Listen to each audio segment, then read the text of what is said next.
இயேசு கிறிஸ்துவின் நாமத்தினாலே இந்த சாயங்கால வேளையில கூடி வந்திருக்கிற உங்கள் ஒவ்வொருவரையும் அன்போடு கூட நான் வாழ்த்துகிறேன். இந்த பிரேயர் செஷன்ல நம்மை மறுபடியும் தேவன் ஒன்று சேர்த்திருக்கிறார். வருஷத்தின் கடைசி நாட்களுக்குள்ளாக நாம் இருக்கிறோம். இந்த வருஷத்தின் ஒவ்வொரு நாளும் அவர் நம்மை கிருபையினாலும் இரக்கங்களினாலும் நம்மை முடிசூட்டி நம்மை வழிநடத்தி வந்த அவருடைய பாதைகள் எல்லாவற்றையும் நினைத்து நாம் நன்றி செலுத்த கடமைப்பட்டவர்களா இருக்கிறோம். யோசித்து பார்க்கிறோம்னா, இன்னைக்கு இந்த இடத்துல நம்ம எல்லாரும் கூடி அவருடைய வார்த்தையை தியானிக்கிறோம், அவருடைய முகத்தை பார்க்கிறோம். இதெல்லாம் அந்த உலகத்துல எத்தனையோ பேருக்கு இல்லாத ஸ்லாக்கியம். எத்தனையோ பேர் இந்த சந்தோஷத்தை அனுபவிக்க முடியாம இத்தனையோ பிரச்சனைகளுக்குள்ள, சிறையிருப்புகளுக்குள்ள, மருத்துவமனைகள்ல இருக்கிறாங்க. ஆனா இன்றைக்கு நமக்கு ஜீவனையும் சுகத்தையும் பலனையும் தந்து இன்றைக்கு நாம் எல்லாரும் ஒரு குடும்பமாய் அவருடைய வார்த்தையை தியானிக்கவும், அவருக்குள்ளே நாம் மகிழ்ந்து களி கூறவும், அவருக்கு அந்த பிரசன்ஸ நம்ம என்ஜாய் பண்ணவும் தேவன் நமக்கு கிருபை அளித்திருக்கிறார். எத்தனையோ பேர் இருளுக்குள்ள இன்னும் சத்தியத்தை சரியாக அறிந்து கொள்ள முடியாத இருளுக்குள்ள இருந்து பயங்களுக்குள்ளேயும் குற்ற மனசாட்சிகளுக்குள்ளேயும் திகில்களுக்குள்ளேயும் அவங்க இருக்கிற வேளையில ஆண்டவர் இன்றைக்கு நமக்கு சரியான சத்தியங்களை நமக்கு கற்றுக் கொடுத்து வெளிச்சத்துக்குள்ள நம்மளை கொண்டு வந்து அவருடைய கிருபையினால இரக்கங்களினால அவர் நம்மை நடத்தி வருகிற இந்த பாதைகள் எல்லாம் நம்ம பார்க்கும் பொழுது நாம் எவ்வளவு பாக்கியவான்கள் பாக்கியவதிகள் அப்படிங்கிறத நம்ம அறிந்து கொள்ளணும். எத்தனையோ பேர்கிட்ட நானும் பேசும்போது அவங்க சரியான சத்தியத்தை அறியாததுனால அவங்க மனம் முழுவதும் எப்பொழுதுமே ஒரு பதற்றத்துல இருக்கிறத நான் பார்க்கிறேன். ஆனா இன்றைக்கோ அவருடைய அன்பினால், அவருடைய இரக்கத்தினால், அவருடைய கிருபையினால், அவர் நம்மேல் வைத்த அந்த அநாதி சிநேகத்தினால் நம்ம வேதத்தில் உள்ள ரகசியங்களை நாம் கற்றுக்கொண்டிருக்கிறோம். கற்றுக்கொள்ளும்படி ஆவியானவர் நம்முடைய கண்களை அவர் திறந்திருக்கிறார். இதற்கெல்லாம் நம்ம அதிகமாய் நாம் நன்றி செலுத்த கடமைப்பட்டு இருக்கிறோம். ஒவ்வொரு அந்த வேதத்தின் வெளிச்சம் நமக்கு கிடைத்த இந்த வெளிச்சத்துக்காக நம்ம அவருக்கு ஒவ்வொரு நொடி பொழுதும் நமக்கு நன்றி செலுத்தணும். இல்லைன்னா கொஞ்சம் யோசித்து பார்ப்போம். இந்த சத்தியத்தை நம்ம அறியறதுக்கு முன்னாடி நம்ம வாழ்க்கை எப்படி இருந்தது, நம்ம இருதயம் எப்படி இருந்தது, இந்த சத்தியங்களை நம்ம அறிந்து கொள்ள ஆரம்பித்த பிறகு நமக்குள்ள நடக்கிற டிரான்ஸ்ஃபர்மேஷன்ஸ் இதெல்லாம் நம்ம பார்க்கும் பொழுது நாம் எவ்வளவு அதிகமாய் தேவனுக்கு நன்றி செலுத்த கடமைப்பட்டிருக்கிறோம். இந்த வருஷத்தின் இந்த கடைசி நாட்கள்ல ஒவ்வொரு நொடி பொழுதும் நம்ம நன்றி செலுத்தி கொண்டே இருக்கணும். நான் என்னோட லைஃபை நான் திரும்பி பார்க்கும் பொழுது எங்கேயோ இருந்த ஏதோ ஒரு இடத்துக்குள்ள ஒரு ஒரு அதாவது என் வாழ்க்கையில இப்படியெல்லாம் நடக்குமான்னு நான் நினைச்ச ஒரு ஒரு நாள் கூட நான் அப்படி நினைச்சது கிடையாது. நானும் அவரை குறித்ததான வார்த்தைகளை நான் பேசுவேன். தேவன் வெளிப்பாடுகளை எனக்கும் அவர் தருவார். இப்படியெல்லாம் என் லைஃப்ல நான் நினைச்சு பார்க்கவே முடியாத ஒரு காரியம். அதையெல்லாம் தேவன் இன்றைக்கு செய்கிறார்னா இது நிச்சயமாய் இது என்னுடைய பலன், என்னுடைய ஞானம் எதுவுமே கிடையாது. அது முற்றிலுமாய் அவருடைய கிருபையும் அவருடைய இரக்கமும், பட்ட பாடுகளும் பட்ட கஷ்டங்களும் பின்வருகிற மகிமைக்கு ஒப்பிடத்தக்கவைகள் அல்ல அப்படிங்கிறது தான் நிஜமான உண்மை. எத்தனையோ நெருக்கங்கள், எத்தனையோ இன்னல்கள், எத்தனையோ போராட்டங்கள், வெளியே சொல்ல முடியாத தருணங்கள், இதெல்லாத்தையும் நம்ம கடந்து வந்திருக்கிறோம் அப்படின்னா அது நிச்சயமாய் அந்த தேவன் நம்மோடு கூட இருந்து நம்மை வழிநடத்தி வந்த அவருடைய பாதைதான் என்பதை நாம் அதிகமாய் அறிந்து கொள்ள வேண்டும். இந்த நாள்ல கூட நம்ம பரிசுத்த ஆவியானவரை குறித்து நம்ம தியானித்து கொண்டிருக்கிறோம். இந்த பரிசுத்த ஆவியானவரை குறித்து இன்றைக்கு இன்னமும் அவர் நம்முடைய வாழ்க்கையில எதை செய்யும்படியாய் அவர் நமக்குள்ளே இருக்கிறார் அப்படிங்கிறத நம்ம ஆழமா நம்ம தியானித்து பார்க்க போறோம். இந்த பரிசுத்த ஆவியானவர் நமக்குள் இருப்பதினால்தான் நாம் வெளிப்பாடுகளை, வெளிச்சத்தை நாம் பெற்றுக்கொள்ளுகிறோம். ரகசியங்களை, தேவனுடைய ரகசியங்களை நாம் அறிந்து கொள்ளுகிறோம். இந்த பரிசுத்த ஆவியானவர் இல்லை அப்படின்னா தேவனுடைய ரகசியங்களையும் வேதத்தில் உள்ள ரகசியங்களையும் வெளிப்பாடுகளையும் நாம் அறியவே முடியாது. இந்த வெளிப்பாடுகளை ஒரு மனிதன் பெற்றுக்கொள்ளலைன்னா அவன் வாழ்க்கை என்றைக்குமே விடுதலை பெற முடியாது. அதனாலதான் வசனம் சொல்லுது, கர்த்தருடைய ஆவியானவர் எங்கே உண்டோ அங்கே விடுதலை உண்டு. இந்த ஆவியானவர் இருக்கிற இடத்துல, ஆவியானவர் இன்றைக்கு நமக்குள்ள இருக்கிறார்னா அவர் வெளிப்பாடுகளை நமக்கு தர தர தர, அவரிடத்திலிருந்து நம்ம வெளிப்பாடுகளை பெற்றுக்கொள்ள பெற்றுக்கொள்ளதான் நாம் என்ன செய்கிறோம்? நாம் விடுதலை அடைகிறோம். நம்முடைய மனதும் இருதயமும் விடுதலை அடைகிறதை நாம் பார்க்கிறோம். வாசிக்கலாம். 1 கொரிந்தியர் 2ஆம் அதிகாரம் 10ஆம் வசனம். 1 கொரிந்தியர் 2:10.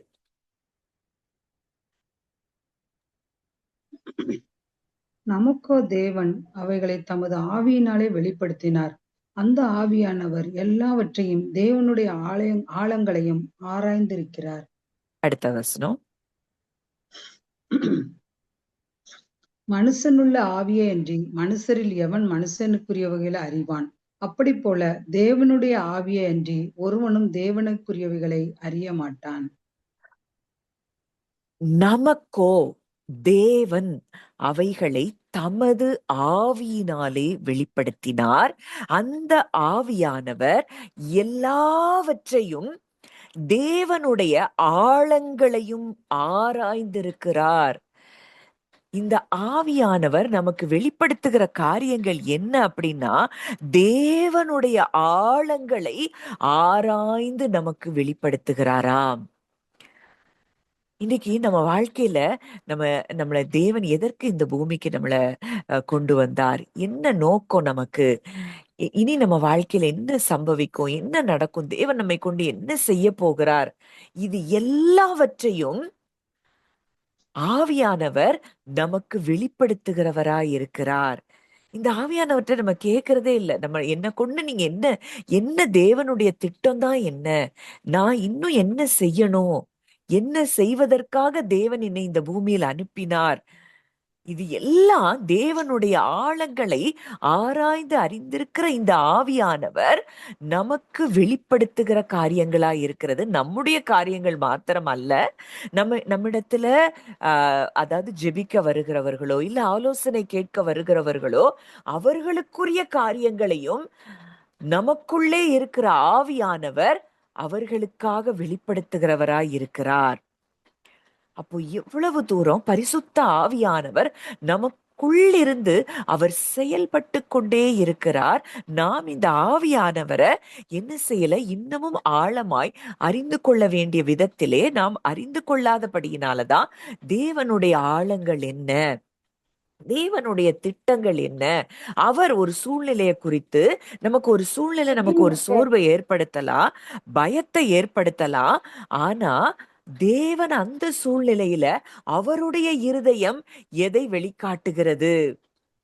இதெல்லாவற்றையும் இந்த பரிசுத்த ஆவியானவர் நமக்கு ரிவீல் பண்ணும் போது, நமக்கு அவர் கற்றுக் கொடுக்கும் பொழுது நம்முடைய இருதயம் உடனடியாக தேவ சமாதானத்துக்குள்ளே கடந்து வரும்.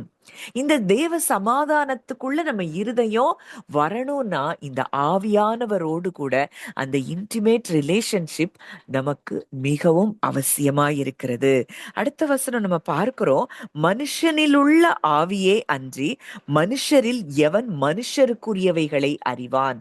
மனுஷனுக்குன்னு ஒரு ஆவி இருக்கு, ஸ்பிரிட் மேன் இருக்கிறான். இந்த ஸ்பிரிட் மேன் அடுத்த மனுஷனுக்குள்ள என்ன இருக்கிறதுங்கிறத கண்டுபிடிக்க முடியுமா? அப்படி போல தேவனுடைய ஆவியே அன்றி ஒருவனும் தேவனுக்குரியவைகளை அறிய மாட்டான்.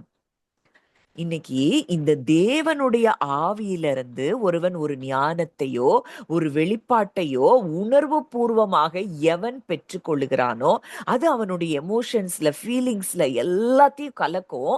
அந்த அந்த வெளிப்பாடு அவன் வாழ்க்கையில மிகப்பெரிய விடுதலையை கொடுக்கும். இதுக்கு உதாரணமா என்னுடைய லைஃப்ல நான் அந்த வார்த்தையை நான் அடிக்கடி ஷேர் பண்ணியிருக்கிறேன். கொலோசியர் 1:13. ஆவியானவர் அந்த வார்த்தையை வெளிச்சமா எனக்கு தந்தப்போ இருளின் அதிகாரத்தில் நின்று, அந்த வசனம் வாசிங்க. இருளின் அதிகாரத்தில் இருந்து நம்மை விடுதலையாக்கி தமது அன்பின் குமாரனுடைய ராஜ்யத்துக்கு உட்படுத்தினோருமாய் இருக்கிற பிதாவை ஸ்தோத்தரிக்கிறோம். இந்த ஒரு வசனம் எனக்கு மிகப்பெரிய வெளிச்சமா ஆவியானவர் என் இருதயத்துக்குள்ள இத வெளிப்பாடா அவர் கொடுத்துட்டே இருந்தாரு. இருளின் அதிகாரத்துக்குள்ள நீ இல்ல, நீ வெளிச்சத்துக்குள்ள, தேவனுடைய ராஜ்யத்துக்குள்ள நீ வந்துட்ட. அப்போ எனக்குள்ள இந்த வெளிப்பாடு எதை சொல்லிட்டே இருந்ததுன்னா, நான் தேவனுடைய ராஜ்யத்துக்குள்ள வெளிச்சத்துக்குள்ள வந்துட்டேன்னா, எந்த விதத்துல பொல்லாத சத்துரு என் என் குடும்பத்து மேல என் மேல அவன் ஆளுகை செய்ய முடியும்? நான் வெளிச்சத்துக்குள்ள வந்துட்டேனே, அவருடைய ரத்தத்துக்குள்ள நான் வந்துட்டேனே, அவருடைய ராஜ்யத்துக்குள்ள நான் வந்துட்டேனே, 1000 10,000மான தூதர்கள் சூழ நான் இருக்கிறேனே, அவருடைய தெளிக்கப்படும் இயேசு கிறிஸ்துவின் ரத்தத்தின் இடத்திற்கு நான் வந்து சேர்ந்து விட்டேனே அப்படிங்கிறத என்னுடைய ஃபீலிங்ஸ்ல அந்த வெளிப்பாடு கலந்த பிறகுதான் எங்க குடும்பத்துல வந்த போராட்டங்கள் அது அப்படியே மறைந்து போனது. இத சும்மா கன்ஃபெஷன் பண்றோம்னு சொல்லி இருளின் அதிகாரத்துல இருந்து நான் வந்துட்டேன், ராஜ்யத்துக்குள்ள வந்துட்டேன், நான் 1000 10,000மான தூதர்கள் சூழ இருக்கிறேன். இது மூளையில இருந்து இந்த வார்த்தை நமக்குள்ள அது நம்ம மூளையில இருந்து செயல்பட்டதுன்னா அதனால பிரயோஜனம் இல்ல. இந்த வார்த்தை எப்பொழுது பரிசுத்த ஆவியானவர் தருகிற அந்த வெளிப்பாட்டின் வார்த்தை நம்ம இருதயத்துல, நம்மளுடைய எமோஷன்ஸ்ல, ஃபீலிங்ஸ்ல அது கலக்குதோ, இப்போ ஒரு ஃபியர் வருது அப்படின்னா அது நம்மளுடைய எமோஷன், நம்மளுடைய ஃபீலிங்ஸ் எல்லாமே அது டோட்டலா மாறுது.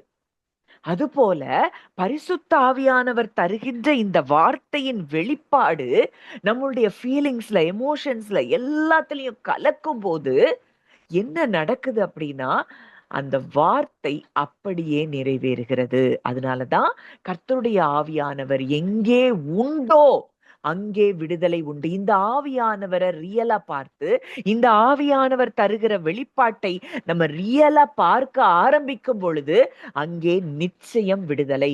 நம்ம இல்லைன்னா 1 பேர் 2 24 காலகாலமா படிச்சுட்டு இருக்கிறோம். அவருடைய தழும்புகளால் குணமானீர்கள், அவருடைய தழும்புகளால் குணமானீர்கள்.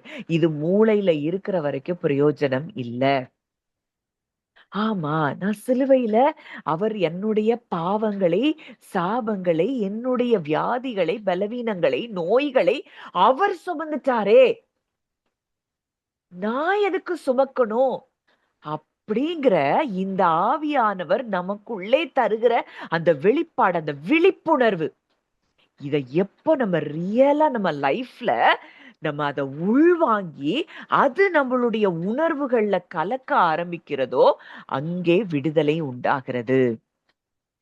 இதற்காக தான் ஆவியானவர் நமக்கு வெளிப்பாடுகளை தந்துட்டே இருக்கிறாரு. நிறைய நேரங்கள்ல நம்ம கூட பேசிட்டே இருக்கிறாரு.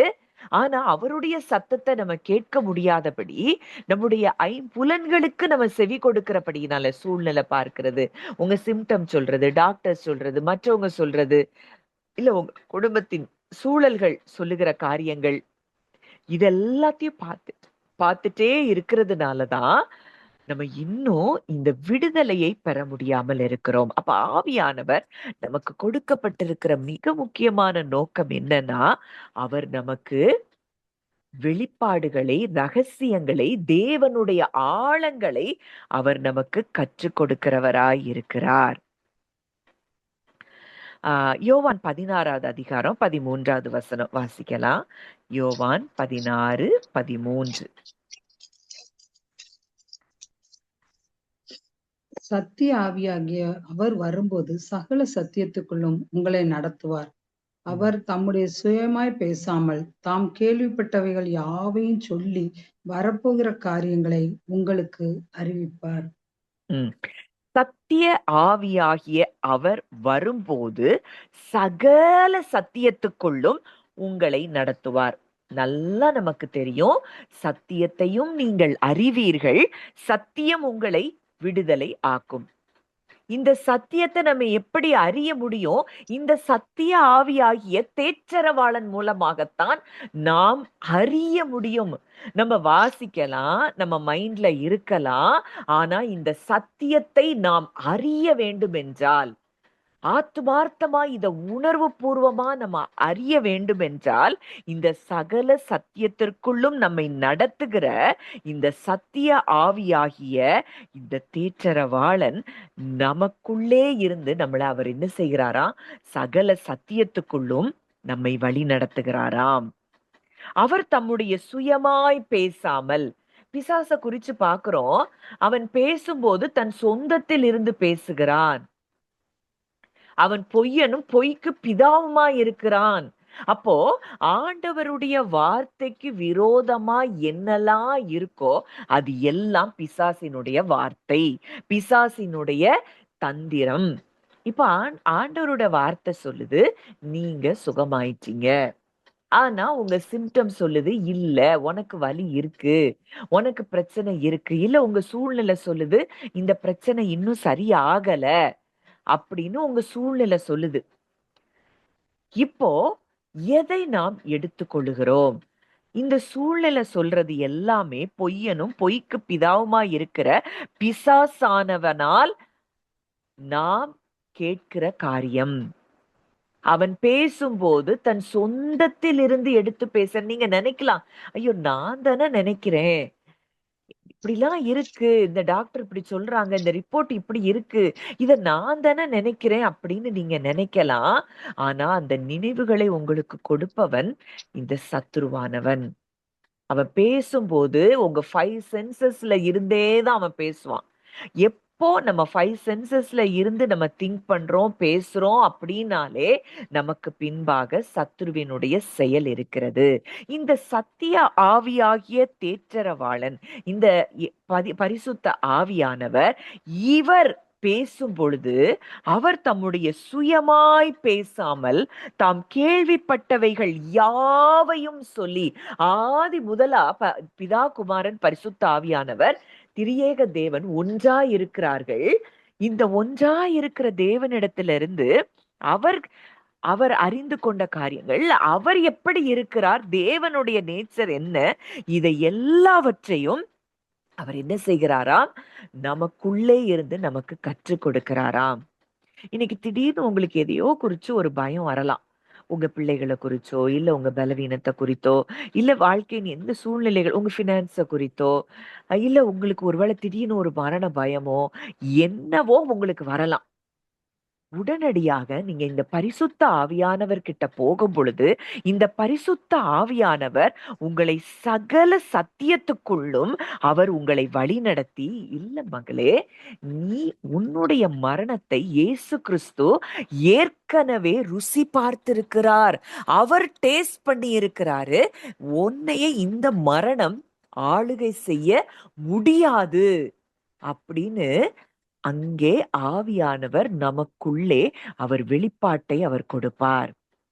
ஆமால, என்னுடைய மரணத்தை அவர் மரித்திருக்கிறார் என்றால் இந்த மரணம் என்னையோ என் குடும்பத்தையோ ஆளுகை செய்ய முடியாது.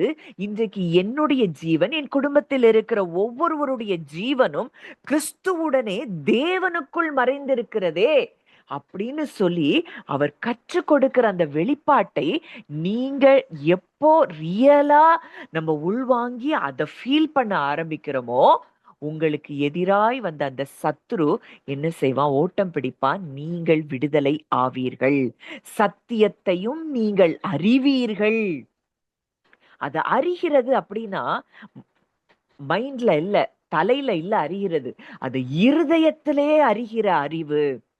இந்த இருதயத்துல அறிகிற அறிவைத்தான் பரிசுத்த ஆவியானவர் நமக்கு கொடுக்கிறார். இதை எப்போ நம்ம இருதயத்துல அறிந்து அத மைண்ட்ல இருந்து எடுக்காம இருதயத்துல இருந்து நம்ம அந்த வார்த்தைகளை நம்ம பார்க்க ஆரம்பிக்கிறோமோ, அப்போ நமக்கு விடுதலை உண்டாகிறது.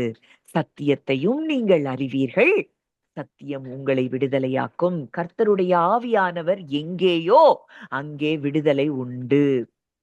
இது ஏதோ நம்ம அப்படியே ஆவியில நிரம்பி அப்படி அந்த இதெல்லாம் இல்ல.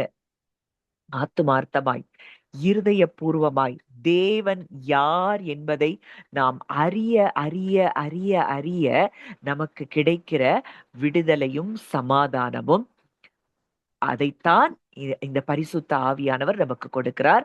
2 பேதுரு 1 நம்ம பார்க்கிறோம், தேவனையும் நம்முடைய கர்த்தராகிய இயேசு கிறிஸ்துவையும் அறிகிற அறிவினால். எப்படி அறிய முடியும்? இந்த பரிசுத்த ஆவியானவர் மூலமாகத்தான் நம்ம அறிய முடியும். அதை வாசிங்க. 2 பேதுரு 1 அதிகாரம் அந்த 2 3 தேவனையும் நம்முடைய கர்த்தராகிய இயேசுவையும் அறிகிற அறிவினால் உங்களுக்கு கிருபையும் சமாதானமும் பெருக கடவது. தம்முடைய மகிமையினாலும் காருண்யத்தினாலும் நம்மை அழைத்தவரை அறிகிற அறிவினால் ஜீவனுக்கும் தேவ பக்திக்கும் வேண்டிய யாவற்றையும் அவருடைய திவ்ய வல்லமையானது நமக்கு தந்தருளினதும் அன்றி. போதும். இங்க அவரை அறிகிற அறிவினால் கிருபையும் சமாதானமும் பெருகும். விடுதலைன்னா என்ன? நம்ம ஏதோ பிசிக்கலா எங்கேயோ அடப்பட்டு கிடக்குறோம், விடுதலை அது இல்ல. நம்ம மைண்ட்ல விடுதலை, நம்ம மனதுல விடுதலை, நம்ம இருதயத்துல விடுதலை. இதைத்தான் வேதம் நமக்கு கற்றுக் கொடுக்கிறது. இந்த விடுதலை, இந்த சமாதானம் எப்ப வருது? அவரை அறிகிற அறிவினால். அவரை எப்போ நம்ம அறிய முடியும்? இந்த பரிசுத்த ஆவியானவரோடு கூட நம்முடைய தொடர்பு, அந்த இன்டிமேட் கனெக்ஷன்ல தான் இந்த பரிசுத்த ஆவியானவர் நமக்கு தருகிற வெளிப்பாட்டின் மூலமாகத்தான் நாம் தேவனை அறிய முடியும். இல்லைன்னா சும்மா நம்ம பைபிள், நம்ம எத்தனையோ பைபிள் டெஸ்ட் எழுதலாம், குவிஸ் எழுதலாம், எத்தனையோ பிரைஸ் வாங்கலாம், அதனால ஒரு பிரயோஜனமும் இல்லை. ஆத்துமார்த்தமா எப்போ நம்ம அவரை அறிந்து கொள்ள ஆரம்பிக்கிறோமோ அப்பதான் முதல்ல நம்ம ஆத்துமாவில விடுதலை கிடைக்கும். இந்த ஆத்துமாவில விடுதலை உண்டான பிறகு சரீரத்துல விடுதலை உண்டாகும். அடுத்த வசனம் பார்க்கிறோம், தம்முடைய மகிமையினாலும் காருண்யத்தினாலும் நம்மை அழைத்தவரை அறிகிற அறிவினாலே. நம்மை அழைத்தவரை அறிகிற அறிவினாலே ஜீவனுக்கும் தேவ பக்திக்கும் வேண்டிய எல்லாவற்றையும் அவருடைய திவ்ய வல்லமையானது நமக்கு தருதான். அப்போ இந்த ஜீவனுக்கு நம்ம தேவையானது, தேவ பக்திக்கு தேவையானது, இது எல்லாத்தையும் அவரை அறிகிற அறிவுதான் நமக்கு தருகிறது. இந்த அவரை அறிகிற அறிவை நமக்கு தருகிறவர் யார் என்றால் பரிசுத்த ஆவியானவர். அப்ப இந்த பரிசுத்த ஆவியானவர் நம்ம கூட பெர்மனண்டா தங்கும்படி நமக்குள்ளேயே அவர் இருக்கிறார். இவரோடு கூட நாம் என்ன தொடர்பு வைத்திருக்கிறோம்? அதுதான் ரொம்ப முக்கியமான ஒரு ஒரு ஒரு காரியம். இந்த பரிசுத்த ஆவியானவரோடு கூட இன்டிமெசில நம்ம இருக்க இருக்க இருக்க, நம்ம பிதாவோடும் குமாரனோடும் இருக்கிற இன்டிமெசில நம்ம அதிகமாய் வர வர வர வர நமக்குள்ள என்ன நடக்கும் அப்படின்னா, தெய்வத்துவத்தின் பரிபூரணம் நமக்குள்ளே வாசமா பண்ண ஆரம்பிக்கிறதை நாம் பார்க்க முடியும். இப்ப சில எக்ஸாம்பிள், சில உதாரணங்களை நம்ம பார்க்கும் பொழுது உங்களுக்கு இன்னும் நல்லா புரியும் இந்த ஆவியானவர் எவ்வளவு தூரம் வெளிப்பாடுகளை கொடுக்கிறார். வாசிக்கலாம். எபேசியர் 3 அதிகாரம் 3 எபேசியர் 3:3. அதென்னவெனில் புறஜாதிகள் சுவிசேஷத்தினால் உடன் சுதந்திரருமாய் ஒரே சரீரத்துக்குள்ளானவர்களுமாய் கிறிஸ்துவுக்குள் அவர் பண்ணின வாக்குத்தத்தத்துக்கு உடன் பங்காளிகளுமாய் இருக்கிறார்கள் என்கிற இந்த ரகசியத்தை அவர் எனக்கு வெளிப்படுத்தி அறிவித்தார். புறஜாதிகள், அங்க பவுல் சொல்றாரு, புறஜாதிகள் சுவிசேஷத்தினாலே உடன் சுதந்திரரா மாறிட்டாங்க. அவங்க யூதர்கள் மட்டும்தான் அப்படின்னு இருந்த அந்த நிலை மாறி, புறஜாதிகளும் சுவிசேஷத்தினாலே கிறிஸ்துவுக்கு உடன் சுதந்திரராய் மாறிவிட்டார்கள். தேவனுக்கு பிள்ளைகளாய் மாறிவிட்டார்கள். ஒரே சரீரத்திற்குள்ளானவர்களாய், கிறிஸ்துவினுடைய ஒரே சரீரத்திற்குள்ளானவர்களாய், கிறிஸ்துவுக்குள் அவர் பண்ணின வாக்கு தத்தத்துக்கு உடன் பங்காளிகளுமாய் இருக்கிறார்கள் என்று இந்த ரகசியத்தை அவர் எனக்கு வெளிப்படுத்தி அறிவித்தார். அவர் வெளிப்படுத்துறாராம். அந்த பவுலுக்கு கிடைச்ச வெளிப்பாடுகள் மாதிரி வேதத்துல யாருக்கும் வெளிப்பாடுகளை நம்ம பார்க்க முடியாது. அப்போ இந்த புறஜாதிகளும் சுதந்திரரா தான் இருக்கிறாங்க, புறஜாதிகள் உடன் பங்காளிகளா இருக்கிறாங்க கிறிஸ்துவுக்குள்ளே அப்படிங்கிற ரகசியத்தை அவர் வெளிப்படுத்தி அறிவித்தார். இது யார் மூலமாய் நடந்த காரியம்? பரிசுத்த ஆவியானவர் மூலமாய் பவுல் பெற்றுக்கொண்ட வெளிப்பாடு. இன்னும் ஒரு சில வசனங்கள் வாசிக்கலாம். கலாத்தியர் 1 11 12 வசனங்கள். கலாத்தியர் 1:11-12. மேலும் சகோதரரே, என்னால் பிரசங்கிக்கப்பட்ட சுவிசேஷம் மனுஷனுடைய யோசனையின்படி ஆனதல்ல என்று உங்களுக்கு தெரிவிக்கிறேன். நான் அதை ஒரு மனுஷனால் பெற்றதும் இல்லை, மனுஷனால் கற்றதும் இல்லை. இயேசு கிறிஸ்துவே அதை எனக்கு வெளிப்படுத்தினார். என்னால் பிரசங்கிக்கப்பட்ட சுவிசேஷம் மனுஷருடைய யோசனையின்படி அல்ல. நான் மனுஷனால பெறவும் இல்ல, மனுஷனால கற்றதும் இல்லை. இயேசு கிறிஸ்துவே அதை எனக்கு வெளிப்படுத்தினார். எப்படி வெளிப்படுத்தினார்? பரிசுத்த ஆவியானவர் மூலமாய். நிச்சயமா இன்றைக்கு பிதா, குமாரன், பரிசுத்த ஆவியானவர் நம்மோடு ஒன்றாக கலந்திருக்கிறாங்க. நம்ம கூட இன்டராக்ஷன்ல இருக்கிறது இந்த கிறிஸ்துவை குறித்தும் பிதாவை குறித்ததுமான வெளிப்பாடுகளை தருவது பரிசுத்த ஆவியானவர். இந்த இயேசு கிறிஸ்து மூலமாய் பரிசுத்த ஆவியானவர் பவுலுக்கு கொடுத்த வெளிப்பாடுகளை தான் அவர் சுவிசேஷமாக அவர் பிரசங்கித்தார். நான் இத ஒரு மனுஷனால பெறல, மனுஷனிடத்தில் கற்றதும் இல்லை. அவர் அது வரைக்கும் கமாலியல் பாதத்துல உட்கார்ந்து, பெரிய வேதபாரகன் பாதத்துல உட்கார்ந்து வேதத்தை படித்தவர். ஆனா இப்ப சொல்றாரு, நான் இத ஒரு மனுஷன்ட்ட பெறவும் இல்ல, மனுஷனிடத்துல நான் கற்றுக்கொண்டதும் இல்ல. எனக்குள்ளே ஒருவர் இருக்கிறார், அவர் எனக்கு இந்த வெளிப்பாடுகளை கற்றுக் கொடுக்கிறார். எவ்வளவு உறுதியா அவங்க பரிசுத்த ஆவியானவரோடும் கூட, பிதா, குமாரன், பரிசுத்த ஆவியானவரோடு அவங்க அந்த இன்டிமசில இருந்திருப்பாங்கன்னா இந்த வெளிப்பாடுகளை எல்லாம் அவர்கள் பெற்றிருப்பார்கள். இப்போ ஆதி காலம் முதல் ஒரு ரகசியம் சபைக்கு மறைக்கப்பட்டிருந்தது. அது என்ன ரகசியம்? கொலோசையர் 1 வசனங்கள். கொலோசையர் 1:26-27. உங்கள் பொருட்டு தேவனால் எனக்கு அளிக்கப்பட்ட உத்தியோகத்தின்படி நான் அந்த சபைக்கு ஊழியக்காரனானேன். புறஜாதிகளுக்குள்ளே விளங்கிய இந்த ரகசியத்திலுள்ள மகிமையின் ஐஸ்வர்யம் இன்னதென்று தேவன் தம்முடைய பரிசுத்தவான்களுக்கு தெரியப்படுத்த சித்தமானார். கிறிஸ்துவானவர் மகிமையின் நம்பிக்கையாக உங்களுக்குள் இருப்பதே அந்த ரகசியம். ஆதி காலம் முதல் தலைமுறைகளுக்கும் மறைவா இருந்த ஒரு ரகசியம், பரிசுத்தவான்களுக்கு வெளியாக்கப்பட்ட ரகசியம். அது ஒரு மிஸ்ட்ரி. அது என்ன ரகசியமாம்? கிறிஸ்துவானவர் மகிமையின் நம்பிக்கையாக உங்களுக்குள் இருப்பதே அந்த ரகசியம். இது எவ்வளவு பெரிய ரெவலேஷன் பவுலுக்கு கிடைச்சிருக்குது அப்படின்னா, அந்த கிறிஸ்துவை அவருக்குள்ள அவர் ரியலா பாக்குறாரு. இன்னைக்கு இந்த வசனத்தை பலமுறை தியானிச்சிருக்கிறோம். ஆனா இன்னமும் இந்த கிறிஸ்துவ நமக்குள்ள நம்ம என்ன செய்யல? ரியலா பார்க்கல.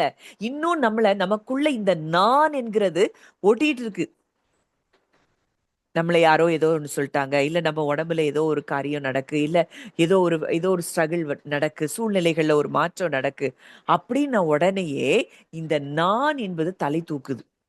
ஐயோ, என்ன பார்த்து சொல்றாங்க, என்ன பார்த்து பேசுறாங்க, எனக்கு இப்படி நடந்துட்டு. நான் நான் நான் வசனம் சொல்லுது, நீங்கள் உங்களுடையவர்கள் அல்ல என்று அறியீர்களா? இதெல்லாம் பவுலுக்கு கிடைச்ச வெளிப்பாடு. எப்பா, நீயே இல்ல, நீ உனக்குரியவனே அல்ல, நீ யாருக்குரியவள்? கிறிஸ்துவுக்குரியவள். அப்போ கிறிஸ்துவுக்குரியவர்களா நம்ம மாறிட்டோம்னா இந்த நானுங்கிறது நமக்கு இருக்கவே முடியாது. அப்பா, என்ன இல்ல, நீங்க இருக்கீங்க, நீங்க தான் நான் அப்படிங்கிற ஒன்றாக கலந்த கிறிஸ்துவும் நாமும் ஒன்றாக கலந்த அந்த இடத்துல இருந்து நம்ம சூழ்நிலைகளை பார்க்க ஆரம்பிப்போம். இந்த முதல் ஆதாமினுடைய நேச்சர் முற்றிலுமாய் அப்பதான் களைந்து போடப்படும். இப்ப வரைக்கும் சூழ்நிலைய, மனுஷங்களை, மனுஷ வார்த்தைகளை, இது எல்லாத்தையும் பார்த்துட்டு இதுலயே உட்கார்ந்து சோர்ந்து போய் இருக்கிறோம்னா இன்னமும் நமக்குள்ள இருக்கிற கிறிஸ்துவை நம்ம ரியலா பார்க்கல. பவுல் சொல்றாரு, அது அவ்வளவு ஒரு பயங்கர ஒரு எக்ஸ்கிளமேஷனோட சொல்றாரு, ஆச்சரியமா சொல்றாரு. ஐயோ, ஆதி காலம் முதல் இந்த ரகசியம் மறைக்கப்பட்டிருந்தது, தலைமுறையா மறைக்கப்பட்டிருந்தது. அந்த ரகசியத்தை பரிசுத்தவான்களுக்கு தெரியப்படுத்த தேவன் சித்தமானார். அது என்ன ரகசியம்? கிறிஸ்துவானவர் மகிமையின் நம்பிக்கையாக உங்களுக்குள்ளே இருக்கிறார். எவ்வளவு பெரிய ஸ்லாக்கியத்தை நம்ம பெற்றிருக்கிறோம். இந்த உலகத்தை படைத்த தேவன் இன்றைக்கு நமக்குள்ளே வாசம் பண்ணி கொண்டிருக்கிறார்னா, இன்றைக்கு நாம் எதை குறித்து கவலைப்படணும், எதை குறித்து சோர்ந்து போக வேண்டும்? இந்த பரிசுத்த ஆவியானவர் இந்த வெளிப்பாடுகளை எல்லாவற்றையும் நமக்கு ரியலா நம்ம வாழ்க்கையில அவர் காட்டி கொண்டிருக்கிறார். நம்ம இதை எப்படி எடுத்துக்கொள்ளுகிறோமோ அந்த அளவுக்கு நம்ம வாழ்க்கையில விடுதலைகள் உண்டாகும். இல்லைன்னா மனுஷங்களை போலதான் எப்பவுமே புலம்பிட்டு அழுதுட்டு சோர்ந்து போயிட்டு கவலைப்பட்டுக்கிட்டு கலங்கிட்டு இது இப்படி இருக்கு அது அப்படி இருக்கு இப்படின்னு மனுஷங்களை மாதிரியே சிந்திச்சு பேசிட்டு இருப்போம். இந்த பரிசுத்த ஆவியானவர் திரியேகத்தில் ஒரு நபர் நம்ம கூட இருந்து நம்மை வழிநடத்தும்படியாய் அவர் இருக்கிறாருனா, சகல சத்தியத்துக்குள்ளும் வழிநடத்துகிற ஒருவர் நமக்குள்ளேயே இருக்கிறாருனா, நம்ம எதற்கு பயப்படணும்? இந்த கிறிஸ்துவானவரே நமக்குள்ள இருக்கிறாருனா, இதை வெளிப்படுத்தி இருக்கிறாரே, நம்ம எதை குறித்து கலங்கணும்? இந்த இந்த பரிசுத்த ஆவியானவர் கொடுக்கிற இந்த ரெவலேஷன்ஸ நம்ம இந்த புது வருஷத்துல இருந்து நம்ம பெற்றுக்கொள்ள நம்ம ரெடியா இருக்கணும். இப்போ அடுத்ததா நம்ம பார்க்கும் பொழுது வாசிக்கலாம். மத்தேயு 16ஆம் அதிகாரம் 17ஆம் வசனம். இயேசு அவனை நோக்கி, யோனாவின் குமாரனாகிய சீமோனே, நீ பாக்கியவான். மாம்சமும் இரத்தமும் இதை உனக்கு வெளிப்படுத்தவில்லை, பரலோகத்தில் இருக்கிற என் பிதா இதை உனக்கு வெளிப்படுத்தினார். இயேசு தன்னை யாருன்னு சொல்லி கேட்கும் பொழுது பேதுரு சொல்றாரு, நீர் ஜீவனுள்ள தேவனுடைய குமாரனாகிய கிறிஸ்து. இத பேதுரு மைண்ட்ல இருந்து சொன்னா இயேசு கண்டுபிடிச்சிருப்பாரு. ஆனா இத ஆத்மார்த்தமாய் உணர்ந்து நீர்தான் ஜீவனுள்ள தேவனுடைய குமாரன் அப்படிங்கிறத அவர் ஃபீல் பண்ணி அத சொன்னபடியினால அங்க பேதுருவை பார்த்து இயேசு சொல்றாரு, யோனாவின் குமாரனாகிய சீமோனே நீ பாக்கியவான். மாம்சமும் இரத்தமும் உன்னுடைய 5 சென்ஸ் இத சொல்லல. அதான் மாம்சமும் இரத்தமும்னா நம்முடைய 5 புலன்கள். இத உனக்கு வெளிப்படுத்தல, பரலோகத்தில் இருக்கிற என் பிதா இதை உனக்கு வெளிப்படுத்தினார். எப்படி பிதா வெளிப்படுத்த முடியும்? அவருக்குள்ள இருக்கிற ஆவியில அங்கே தேவன் இடைப்பட்டு இருக்கிறார். அப்போ இந்த பரிசுத்த ஆவியானவர் இயேசுவினுடைய அந்த அடையாளத்தை நேச்சரை ரிவீல் பண்றதுல அவருடைய பங்கு மிக முக்கியமா இருக்குது. அங்க பேதுரு சொன்ன உடனே இயேசு சொல்றாரு, நீர் ஜீவனுள்ள தேவனுடைய குமாரன். இன்னைக்கு நம்ம எப்படி பார்க்கிறோம் இயேசு கிறிஸ்துவை? அவர் ஜீவனுள்ள தேவன் என்பதை நம்ம பார்க்கிறோமா? அவர் ஜீவனுள்ள தேவன் என்பதை நம்ம பார்த்தோம்னா நம்ம சூழ்நிலைகளை எதை குறித்தாவது நம்ம கலங்கி கொண்டு இருப்போமா? அப்பா இந்த பிரச்சனை எப்படி இருக்கு, இதை நான் உங்கள்கிட்ட கொடுக்குறேன், நீங்க பாத்துக்கோங்க, அவ்வளவுதான். அதுக்கு மேல நம்ம எண்ணங்கள் பயங்களுக்குள்ள போகவே முடியாது, இருளுக்குள்ள மாட்டவே முடியாது. இன்னமும் இந்த இந்த வெளிப்பாட்டின் அறிவு, இது ஆத்துமார்த்தமாய் உணர்கிற அறிவு இல்லாததுனாலதான் நம்ம வாழ்க்கை இன்னமும் இருளுக்குள் சிக்கி கொண்டிருக்கிறது. இப்ப அடுத்ததா நம்ம பார்க்கிறோம் தானியேல் 2ஆம் அதிகாரம் 28ஆம் வசனம். தானியேல் 2:28.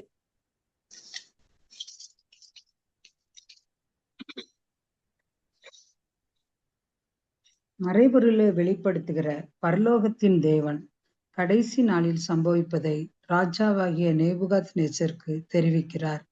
உம்முடைய சொப்பனமும் படுக்கையின் மேல் உம்முடைய தலையில் உண்டான தரிசனங்களும் என்னவென்றால். போதும். மறைபொருட்களை வெளிப்படுத்துகிற பரலோகத்தில் இருக்கிற தேவன் கடைசி நாட்களில் சம்பவிப்பதை ராஜாவாகிய நேபுகாத் நேச்சாருக்கு தெரிவித்திருக்கிறார். கொஞ்சம் யோசிச்சு பார்க்க வேண்டிய விஷயம். இங்க நேபுகாத் நேச்சார் அவன் சொப்பனை காண்றான்.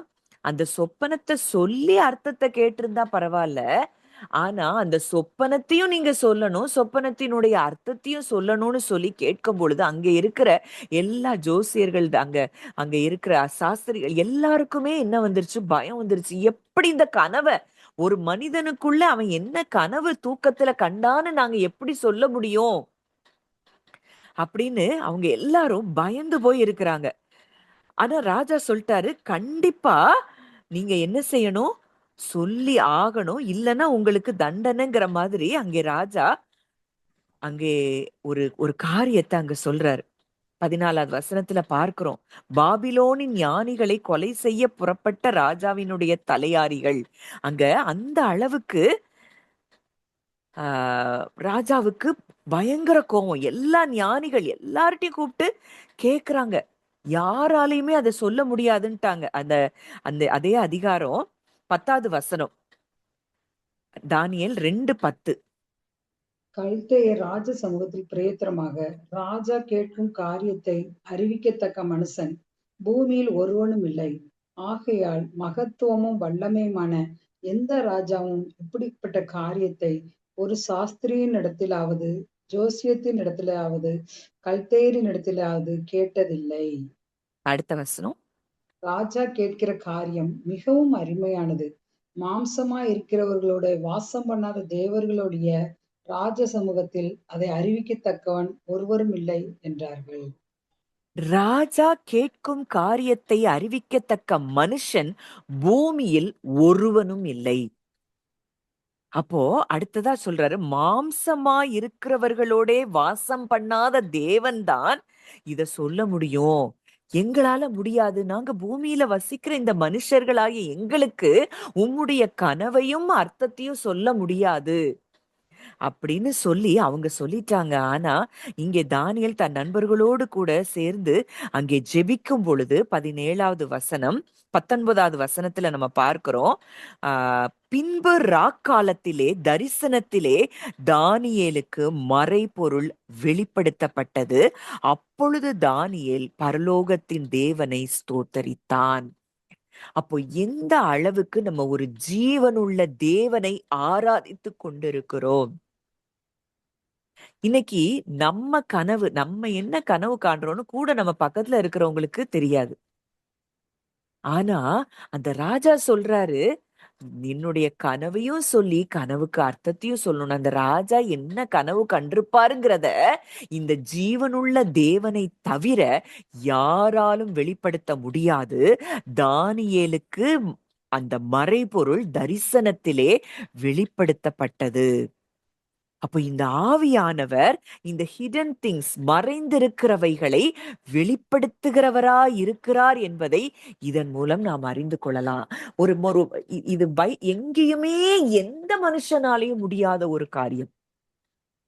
தூக்கத்துல நமக்கு வர்ற கனவை சொல்லும்படி யாராலையும் கேட்கவும் முடியாது, சொல்லவும் முடியாது. ஆனால் தூக்கத்துல ஒரு மனிதனுக்கு என்ன கனவு வந்ததுங்கிறதையும் நம் தேவன் அறிந்திருக்கிறவராயிருக்கிறார். அவர் நம்முடைய ஆழங்களை அறிந்திருக்கிறவர். அந்த தரிசனத்தை கொடுத்தவர் அவராயிருக்கிறார். அவரே அதை வெளிப்படுத்தவும் செய்தார். அப்போ இப்படிப்பட்ட ஒரு தேவனை நம்ம ஆராதித்து கொண்டிருக்கிறோம். நாம் அவரை தெய்வமாக கொண்டிருக்கிறோம்னா நாம் எவ்வளவு பாக்கியவான்கள். அப்போ இந்த பரிசுத்த ஆவியானவர் நமக்கு எல்லாவற்றையும் வெளிப்படுத்துகிறவராய் இருக்கிறார்.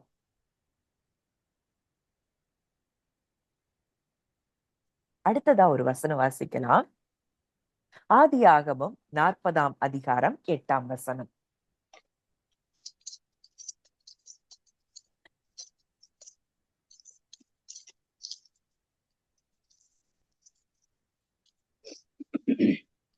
அதற்கு அவர்கள் சொப்பனம் கண்டோம், அதற்கு அர்த்தம் சொல்லுகிறவன் ஒருவனும் இல்லை என்றார்கள். அதற்கு யோசேப்பு, சொப்பனத்துக்கு அர்த்தம் சொல்லுதல் தேவனுக்குரியதல்லவா, அவைகளை என்னிடத்தில் சொல்லுங்கள் என்றான்.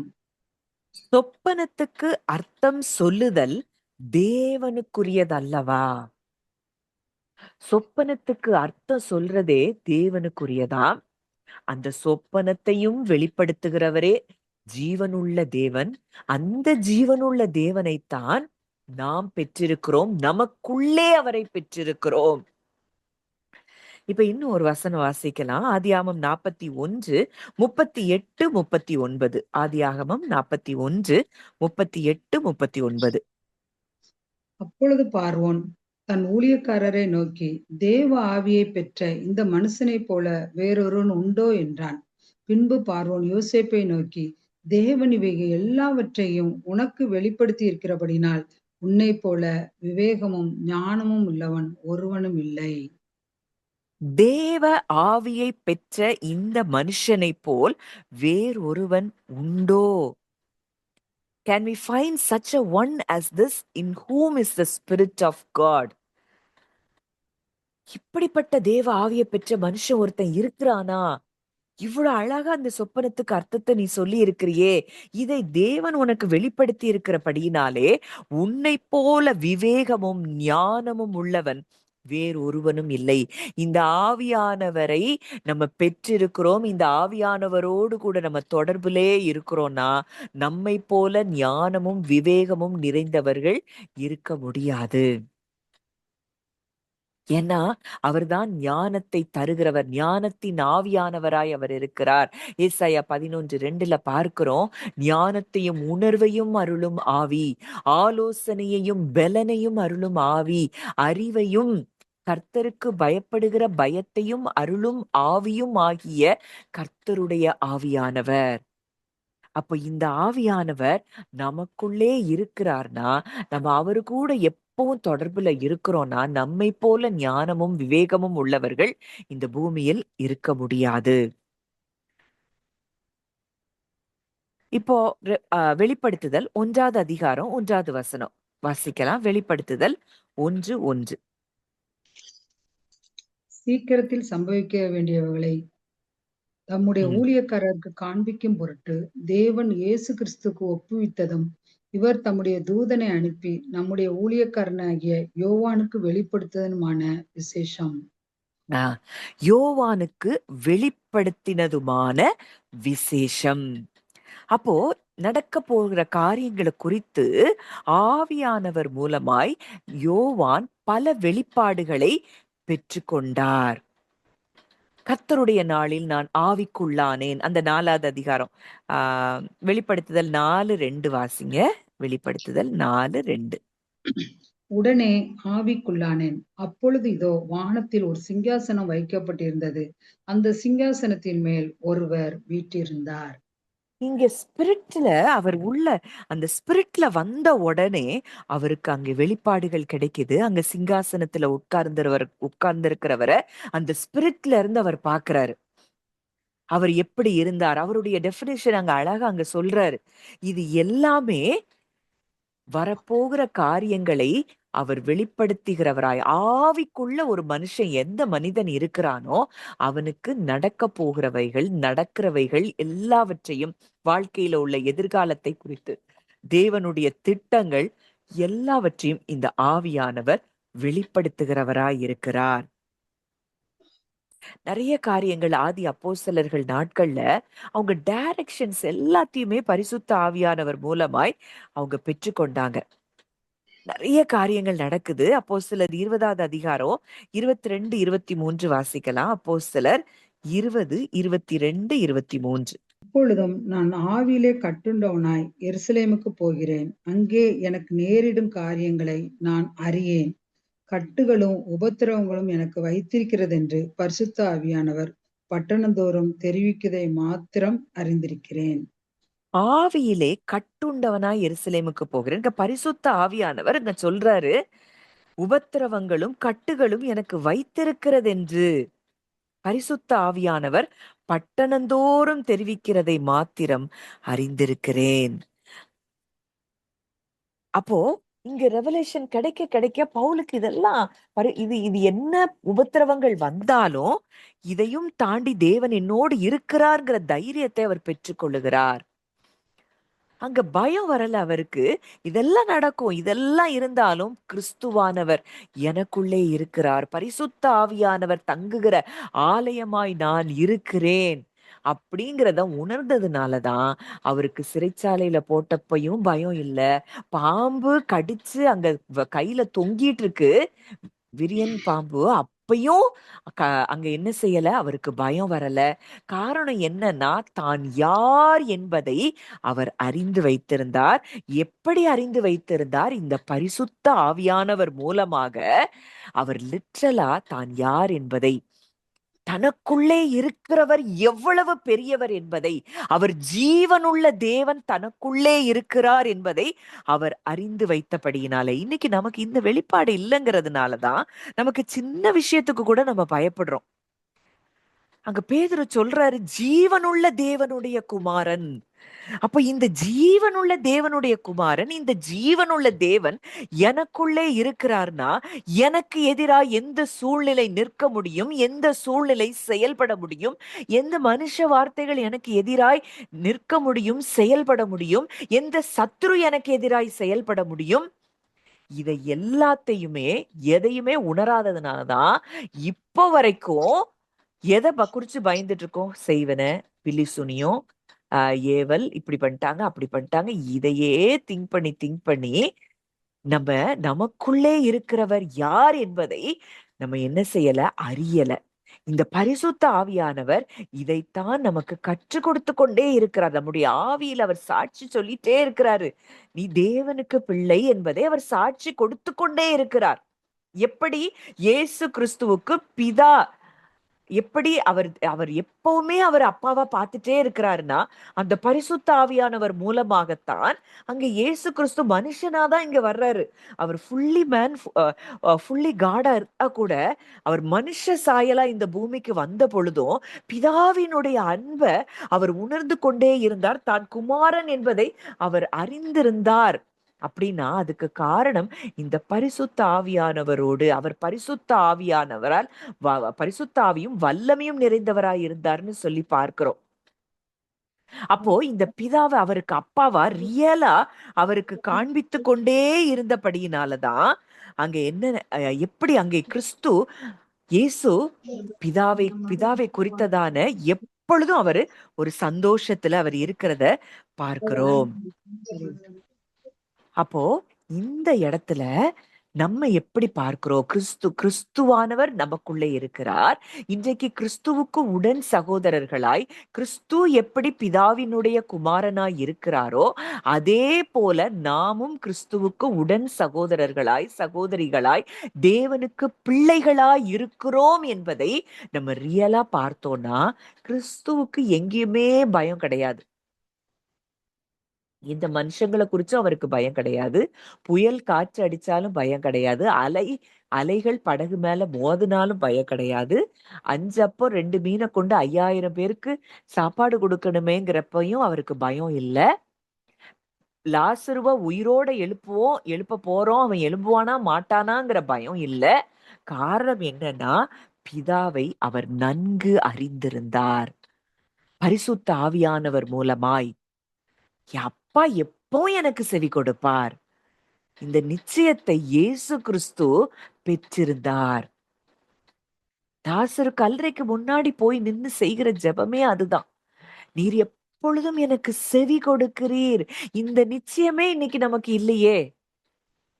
அப்பா, நான் உங்கள்ட்ட பேசுறேன், நீங்க நான் பேசுறத கேட்டுட்டே இருக்கிறீங்கப்பா, நீங்க எனக்காக செய்வீங்கப்பா அப்படிங்கிற இருதயம் நமக்கு இருக்குதா?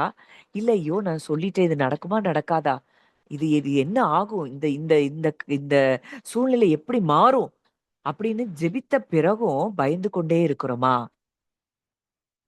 இந்த வெளிப்பாட்டின் அறிவை எந்த ஒரு மனிதன் இருதயத்தில் பெற்றுக் கொள்கிறானோ அவன் மாத்திரமே ஜெயம் பெற்றவனாய் இந்த பூமியிலே வாழ முடியும். தேவனால் பிறப்பது எல்லாம் உலகத்தை ஜெயிக்கும் அப்படின்னா, இன்னைக்கு தேவனால நம்ம பிறந்துட்டோம், அது உண்மைதான். இந்த பிறந்த நாம் ஆவியானவருடைய சத்தத்தை கேட்கிறோமா, இல்ல சத்ருவினுடைய சத்தத்தை கேட்கிறோமா, பொய்யனுடைய சத்தத்தை கேட்கிறோமா, 5 சென்சஸ் சொல்லுகிற சத்தத்தை கேட்கிறோமா? இந்த 5 சென்சஸ் சொல்றத கேட்டுட்டு இருக்கிற வரைக்கும் நம்ம வாழ்க்கையில ஜெயத்தை நாம் பார்க்க முடியாது.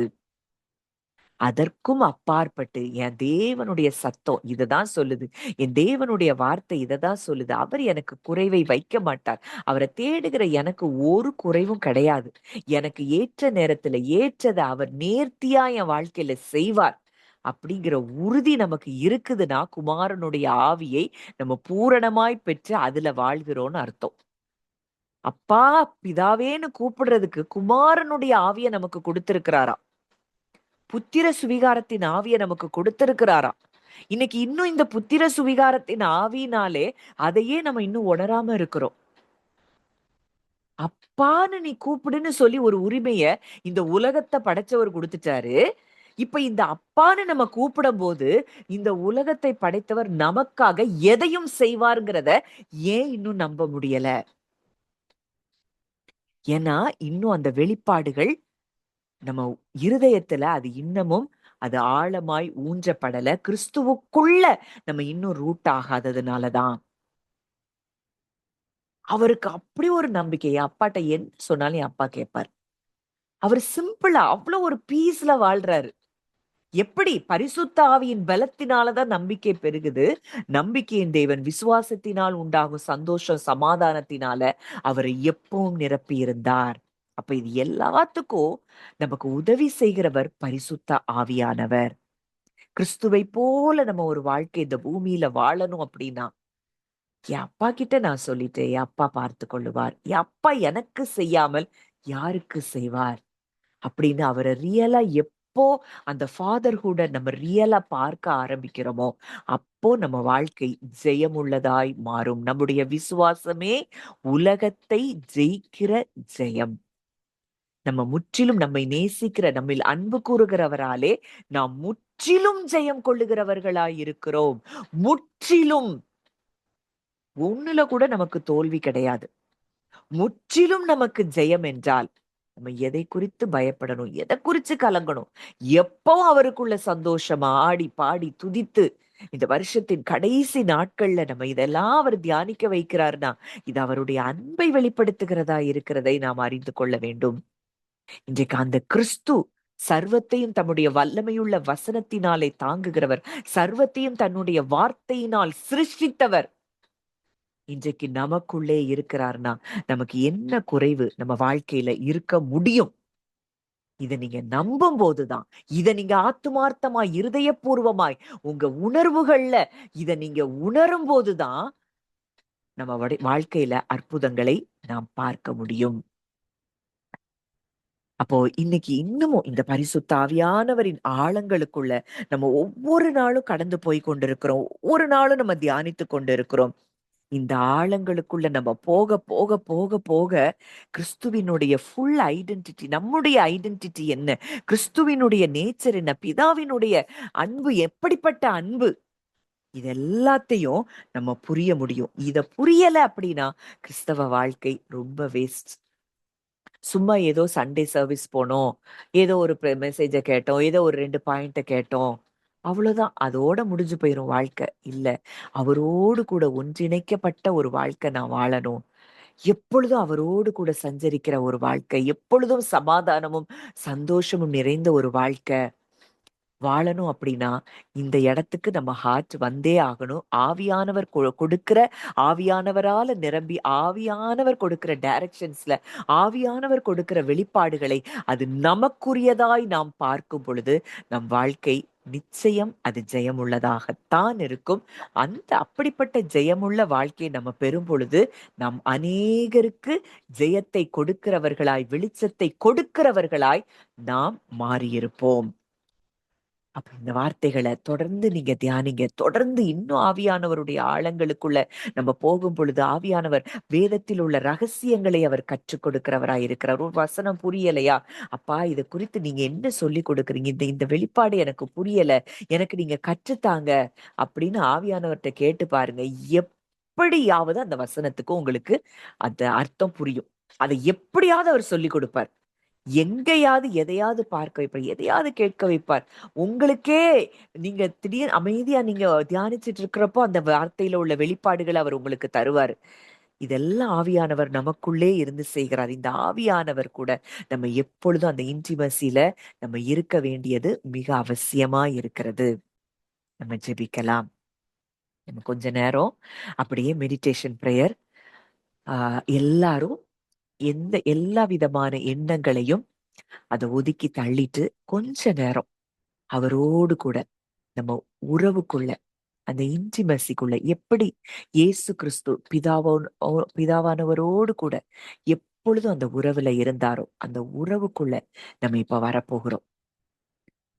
ஒவ்வொருவரும் உங்க இருதயத்துல இருக்கிற எல்லாத்தையும் அப்படியே ஒதுக்கி தள்ளிட்டு, நீங்க இயேசு, பிதா, பரிசுத்த ஆவியானவர், நீங்க பிதா, குமாரன், பரிசுத்த ஆவியானவருக்குள்ளதான் நீங்க இருக்கிறீங்க.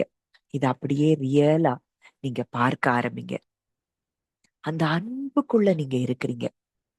இந்த திரியேக தேவனுடைய அன்புக்குள்ள அவங்க கண்கள் எல்லாம் நம்மளையேதான் உற்று பார்த்து கொண்டு இருக்குதாம். என் பிள்ளை என்ன பேசுவா, என் பிள்ளை என்ன பேசுவான், என் பிள்ளை என்ன கேட்க போறா, இது எல்லாத்தையும் அவங்க கண்கள் உற்று பார்த்து கொண்டு இருக்குதாம். இன்னைக்கு நம்ம நம்ம பிள்ளைங்க ஒரு சின்ன வயதுல மழலையா பேசும்போது ஆசையா எவ்வளவு கேக்குறோம். அதை விட பல மடங்கு அன்பு அவங்க இருதயத்துல இருக்கு. என் பிள்ளை இன்னைக்கு என்கிட்ட என்ன பேச போறா, என்கிட்ட என்ன எதுக்காக என்கிட்ட என் பிள்ளை வர்றா அப்படிங்கிற அந்த அன்புல அவங்க எதிர்நோக்கி இருக்கிறாங்க. அந்த அன்பை, அந்த திரியேக தேவனுடைய அன்பை நீங்க இந்த திரித்துவத்துக்குள்ளதான் நீங்க இருக்கிறீங்கிறத அதை ஆத்துமார்த்தமா நீங்க உணரணும். நல்ல ரிலாக்ஸ்டு பொசிஷன்ல மைண்ட் அப்படியே ஒருமுகப்படுத்தி, நான் சொல்லுகிறதுல மாத்திரம் உங்க கவனத்தை செலுத்தி, அப்படியே ரிலாக்ஸ்டா நீங்க அவரோடு கூட இருக்கிற உறவுல அப்படியே நீங்க ஐக்கியப்பட ஆரம்பிங்க. அப்படியே அத பிரீத் பண்ணும்போது நீங்க பண்ற பிரீதிங்க அதை நீங்க ஃபீல் பண்ணுங்க. அப்படியே மூச்சை மெதுவா உள்வாங்கி, அப்பா உங்க அன்புக்குள்ள நான் இருக்கிறேன்ப்பா, அதை அப்படியே ஃபீல் பண்ணுங்க. அதை நீங்க உள்வாங்க போது அந்த அன்பை ஃபீல் பண்ணி அப்படியே அதை ஹோல்ட் பண்ணி அப்படியே மெதுவா அந்த மூச்சை வெளியே விடும்போது, உங்க அன்புக்குள்ள நான் இருக்கிறேன், உங்களுக்குள்ள நான் இருக்கிறேன், இந்த உலகத்தை படைத்தவருக்குள்ள நான் இருக்கிறேன் அப்படிங்கிறத மூச்சை வெளியே விடும்போது அதை அப்படியே ஃபீல் பண்ணுங்க. அப்படியே அந்த மூச்சை இன்ஹேல் பண்ணுங்க. அப்படியே ஆழமா டீப் பிரெத். நீங்க மூச்சை எடுக்கிறத நீங்க ஃபீல் பண்ணணும். எதுக்காக இதுல கான்சென்ட்ரேஷன் பண்றோம் அப்படின்னா, மத்த எண்ணங்கள்ல நம்ம மைண்ட் அப்படியே கட் ஆகும். கிறிஸ்துவுக்குள்ள நம்ம எண்ணங்கள் ஸ்திரப்பட ஆரம்பிக்கும். அப்படியே டீப் பிரெத். பரிசுத்த ஆவியானவர் ரூவா காற்றாய் இன்றைக்கு உங்களுக்குள்ள இருக்கிறத நீங்க ஃபீல் பண்ணுங்க. உங்களுக்குள்ள இருக்கிறதான எல்லா நெகட்டிவ்ஸ், பயம், கவலை, சோர்வு எல்லாத்தையும் நீங்க மூச்சை வெளியே விடும்போது அப்படியே அவருடைய கரங்கள்ல உங்க மூச்சு காற்ற அந்த கவலைகளை அவர் கரத்துல அப்படி மூச்சு காற்றாய் வெளியே விட்டுருங்க. எதெல்லாம் உங்களை அழுத்திட்டு இருக்கோ, எதெல்லாம் உங்களை பாரப்படுத்திட்டு இருக்கோ, அது எல்லாத்தையும் அப்படியே அப்பா கைகள்ல நீங்க ரிலீஸ் பண்றத அப்படியே நீங்க இமேஜினேஷன்ல பாருங்க. அவருடைய கரம் அதை வாங்கிட்டுனா உங்களுக்கு அந்த காரியத்துல அவர் அதை அற்புதமாய் அவர் செய்து முடிக்கிறத நீங்க ஃபீல் பண்ணுங்க.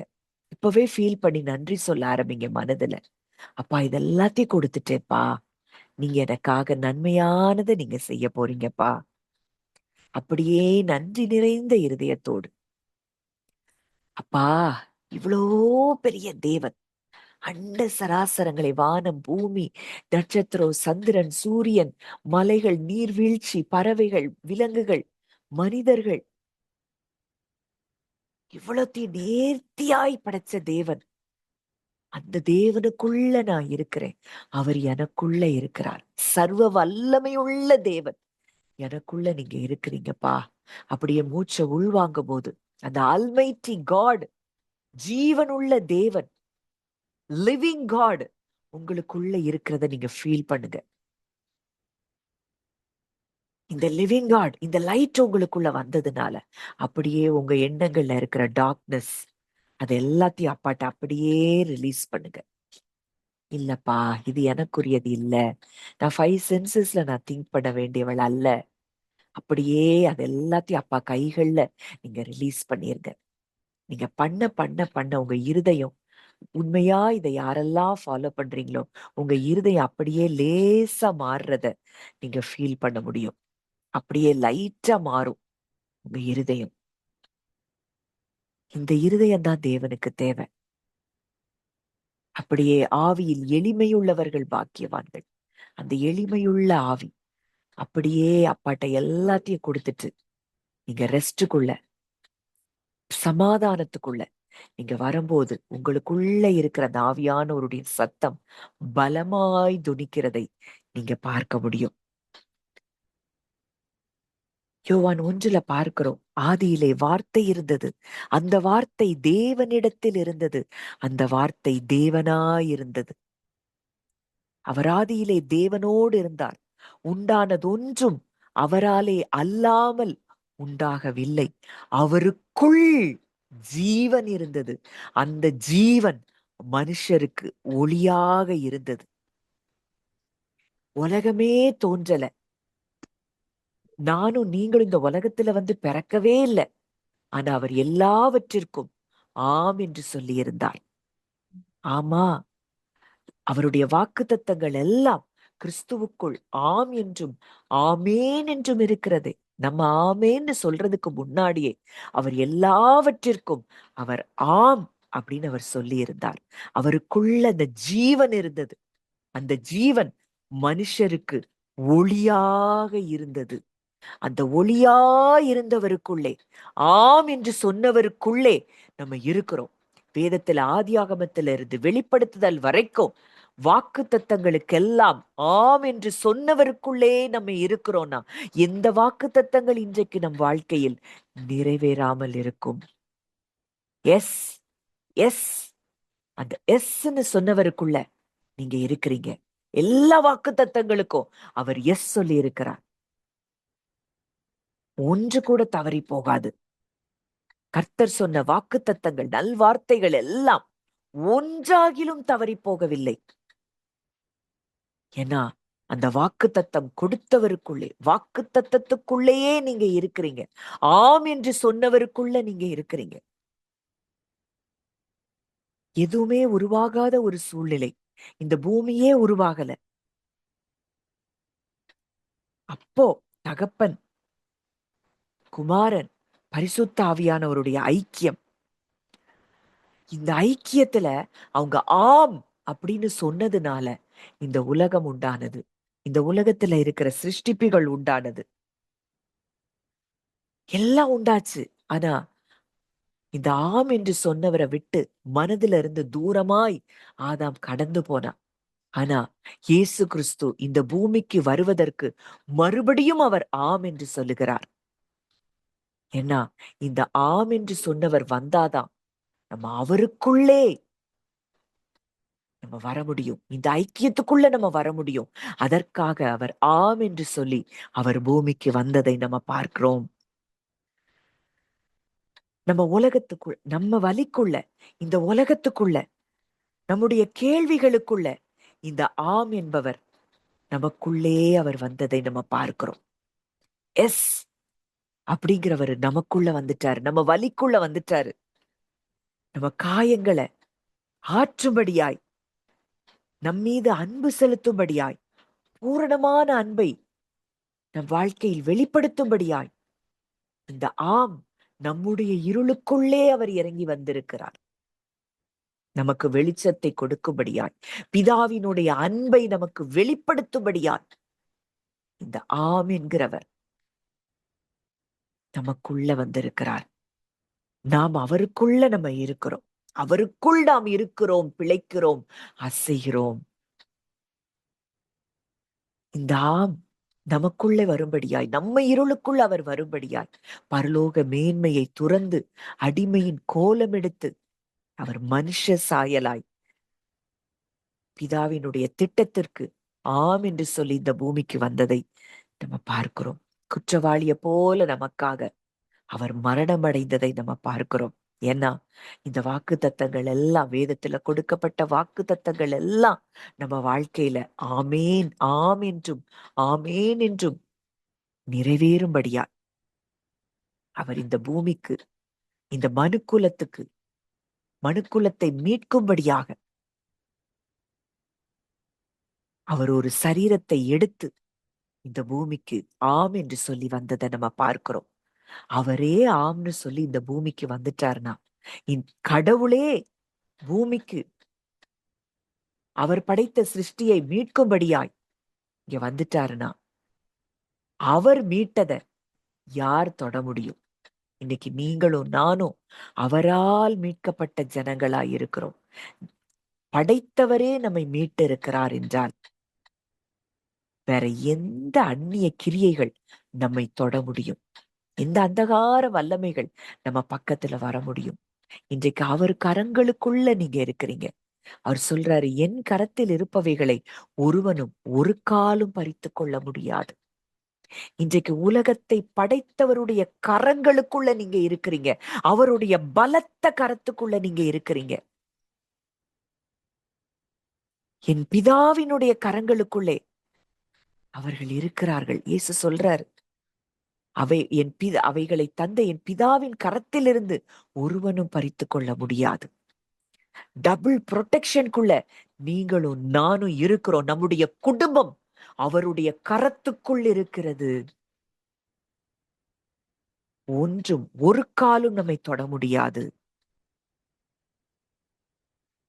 நம்மை மீட்டெடுக்கும்படியாய் தன்னுடைய சரீரம் பிற்கப்படும்படி அவர் ஒப்பு கொடுத்திருக்கிறார் என்றார். இன்றைக்கு நம்ம எந்த வல்லமை நம்மை தொட முடியும்? இந்த சூழ்நிலை, எதிரான சூழ்நிலைகள் நம்மளை அட்டாக் பண்ணும். இந்த அப்பா நம்ம கூட இருக்கிறார், நமக்குள்ளே இருக்கிறார். இன்னைக்கு அவர் ஆம்னு சொல்லி இந்த கடவுளே இந்த பூமிக்கு வந்து, தேவனே பூமிக்கு வந்து அவருடைய சிருஷ்டிப்பை மீட்டிருக்கிறார்னா, தன்னுடைய சரீரம் பிக்கப்படவும் தன்னுடைய ரத்தம் சிந்தப்படவும் இந்த தேவனே தன்னை ஒப்பு கொடுத்திருக்கிறார்னா, நீங்க எவ்வளவு விலையேற பெற்றவர்களா இருக்கிறீர்கள். உங்களை அவர் எவ்வளவு பெரிய பொக்கிஷமா அவர் பார்க்கிறாரு. ஒரு விலையுயர்ந்த முத்தாய் அவர் உங்களை பார்க்கிறாரு. இந்த அன்பை புரிந்தாதான் நம்ம பயமில்லாத ஒரு வாழ்க்கை வாழ முடியும். அவரே எனக்காக இறங்கி, அவரே எனக்காக எல்லாவற்றையும் சுமந்து அவர் தீர்த்திருக்கிறாரே. இன்றைக்கு எதை அவர் எனக்கு தராமல் இருப்பார்? நம்முடைய தகுதி எவ்வளவு பெருசா இருக்கு. இன்னைக்கு நம்ம தகுதியை உணராததுனாலதான் அப்படியே அடிமைத்தனத்தின் ஆவியிலேயே நம்ம தேவனோடு கூட பேசி கொண்டு இருக்கிறோம். அப்பான்னு கூப்பிடுன்னு சொல்லிட்டாரு. அந்த தகுதியை நமக்கு தந்துட்டாரு. பிள்ளைன்னு அவர் நம்மளை கூப்பிடுறாரு. இன்னைக்கு நம்மளை எப்படி பார்க்கிறோம்? அப்போ இன்றைக்கு அவர் சொன்ன ஆம், அதுக்கு நம்ம என்ன செய்யணும்? நம்ம ஆமேன்னு சொல்ல போறோம். ஆமாப்பா, நீங்க என்னை பொக்கிஷமா பாக்குறீங்கப்பா. ஆமேனப்பா. உங்களை விட்டு என்னைய உங்களை விட்டு எதுவும் பிரிக்க முடியாது. எப்பவும் நீங்க என் கூட இருக்கிறீங்கப்பா. உன்னதமானவருடைய வலது பாரிசத்துல நான் இருக்கிறேன். அப்படியே மூச்சு நீங்க உள்வாங்கி அப்படியே, அப்பா இந்த அன்பை நான் ஃபீல் பண்றேன். அதை உணர்ந்து அந்த அன்பை ஃபீல் பண்ணி நீங்க மூச்சை உள்வாங்கி உங்களுக்குள்ள இன்னும் இருக்கிற சந்தேகம், பயம் எல்லாத்தையும் அப்படியே அப்பா கரத்துல நீங்க ரிலீஸ் பண்ணுங்க. வேதம் சொல்லுது, கர்த்தரிடத்தில் மனமகிழ்ச்சியாயிருங்கள், அவர் உங்கள் இருதயத்தின் வேண்டுதல்களை உங்களுக்கு அருள் செய்வார். இந்த இடத்துல, இந்த ரெஸ்டுக்குள்ள, இந்த ஜாய்க்குள்ள நீங்க வந்துட்டீங்கன்னா, நீங்க மனசுல நினைக்கிற காரியம் கூட, இருதயத்தின் மன விருப்பங்களை கூட அவர் நிறைவேற்றுகிறாராம். நம்ம இந்த ரெஸ்டுக்குள்ள, அந்த ஆம் என்பவருக்குள்ள நான் வந்துட்டேனே, இந்த உலகத்தை படைத்தவருக்குள்ளேயே நான் இருக்கிறேனே, அவர் கரத்துக்குள்ள நானும் என் குடும்பமும் இருக்கிறோமே, அது அப்படியே ஆழமா நீங்க ஃபீல் பண்ண உங்களை அப்படியே காட்ஸ் பிரசன்ஸ் உங்களை இந்த நேரத்துல ஃபீல் பண்றதை நீங்க பார்க்க முடியும், நீங்க உணர முடியும். அப்படியே உங்க இருதயத்துல இருக்கிற கலக்கம், பயம், சோர்வு, உங்க சரீரத்தை குறித்து, உங்க சூழ்நிலைகளை குறித்து இருக்கிறது எல்லாம் அப்படியே ஒரு புகைய போல, இந்த வெளிச்சம் உங்களுக்குள்ள வர வர வர எல்லாம் கரிய புகைய போல உங்களை விட்டு வெளியே போகிறத நீங்க பார்க்க முடியும்.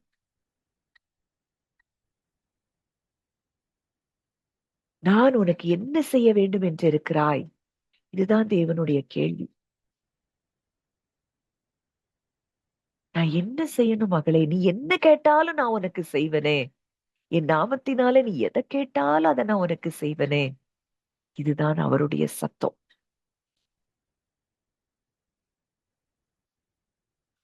அப்போ இன்றைக்கு உங்க மன விருப்பம் எல்லாத்தையும் என் அப்பா நிறைவேற்றி தருகிறார் அப்படிங்கிற உறுதி உங்களுக்குள்ள வந்திருக்கும்னா, நீங்க எல்லாவற்றையும் இனி வரப்போகிற நாட்களிலே நீங்கள் சுதந்தரிக்க போகிறீர்கள்.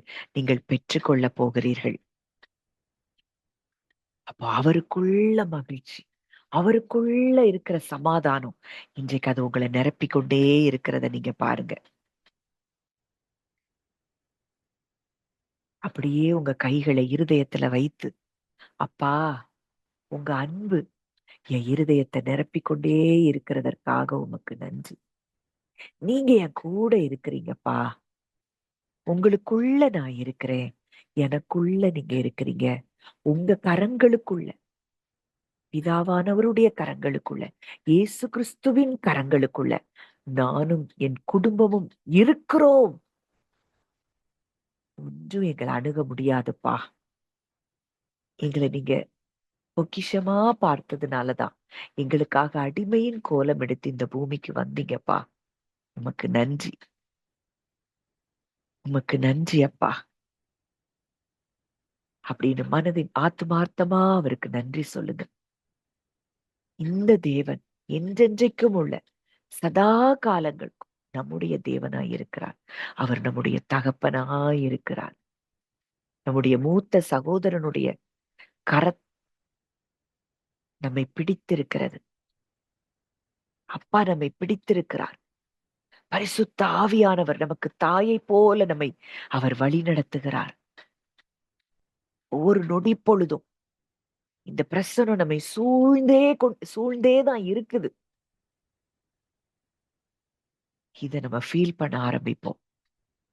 அப்படியே ஒரு முறை நல்ல ஆழமா மூச்சை உள்வாங்கி, அப்பா உங்க அன்பை நான் ஆழமா உணர்றேன்ப்பா. உங்க அன்பை ஆழமா உணர்றேன். உங்க அன்பை ஆழமா உணர உணர எனக்குள்ள இருக்கிற பயம் எல்லாம் அப்படியே வெளியே போகுதுப்பா. கலக்கம், சோர்வு எல்லாம் வெளியே போகுதுப்பா. அதை அப்படியே உங்கள்ட்ட நான் ரிலீஸ் பண்றேன். ஏன்னா பூரண அன்பு பயத்தை புறம்பே தள்ளுமா. அவரோட அன்பை நீங்க உணர உணர உணர உணர இந்த பயங்கள் எல்லாம் உங்களை விட்டு வெளியே போகிறத நீங்க பார்க்க முடியும்.